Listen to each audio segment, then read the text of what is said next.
To implement the different examples that we'll see in this video, we'll use the application for a travel agency that we've used in previous videos.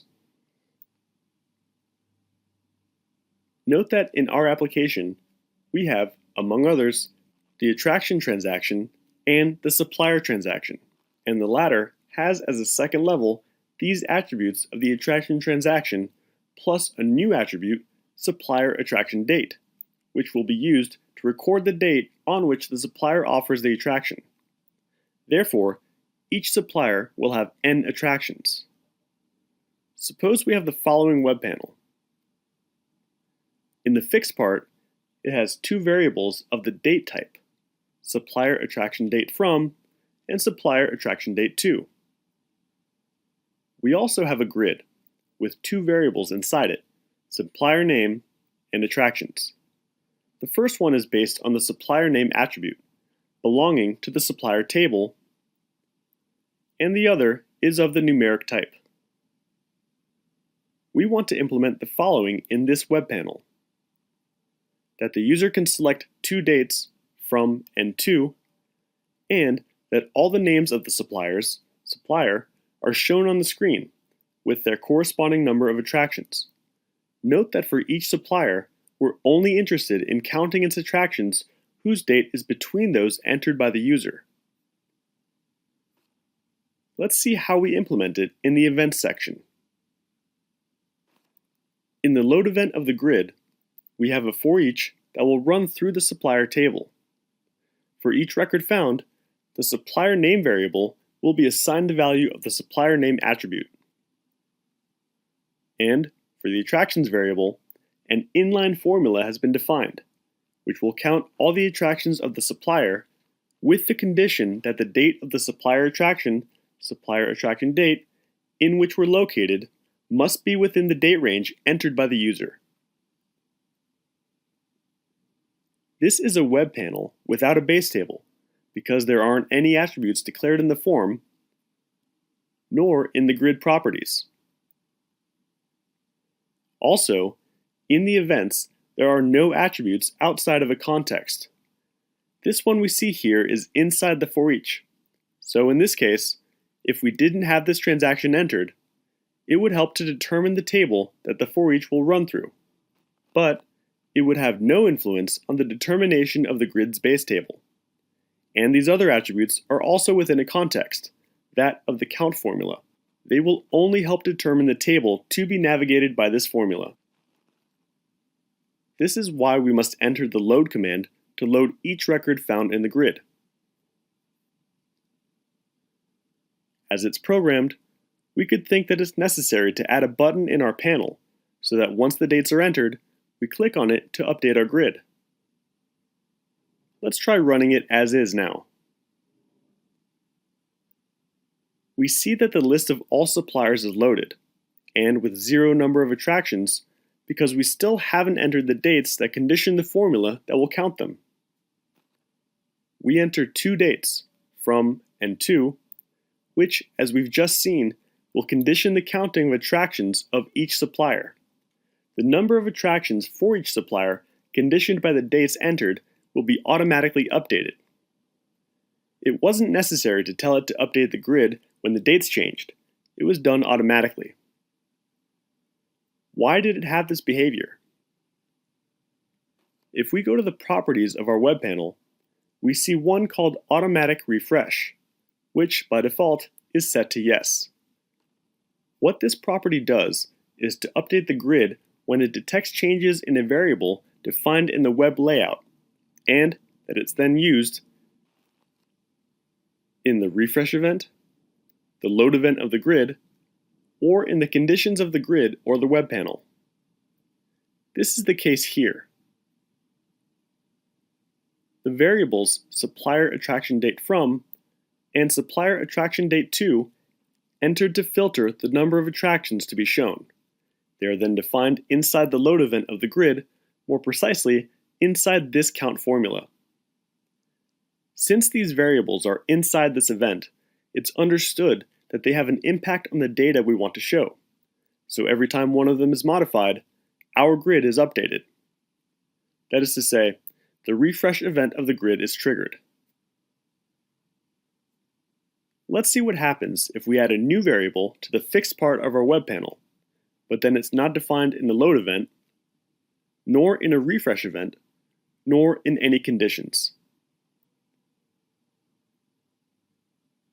We can see that when modifying the value of this variable, the refresh event of the grid is not triggered.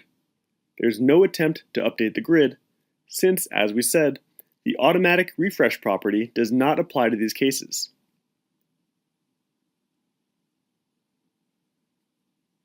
Now let's suppose that we don't want the behavior provided by the automatic refresh property because we want the grid to be updated whenever we want, and not every time one of these variables is modified. The option would be to leave the automatic refresh property set to no, and add a button in the fixed part of our panel to control when to trigger the grid refresh. In the button event, we simply define the refresh method of our grid. We can see that now by changing the values of these variables, the grid is no longer updated. Clicking on the button triggers the refresh event of the grid, and then the grid will be updated. Let's remove the button alongside its event, and leave this property set to yes again. Now, suppose we've forgotten to declare this load command within the event. What will happen? How will it behave? Let's save and implement this change. Let's look at the navigation list. A warning is displayed, indicating that our grid doesn't have a base table, and we don't have any load command declared within the load event. This warning also appears in the output. When testing it at runtime, we see that no records are loaded in the grid, because when the load command is omitted, it's assumed that we're not interested in loading any records. Since this implementation doesn't make much sense, a warning is triggered.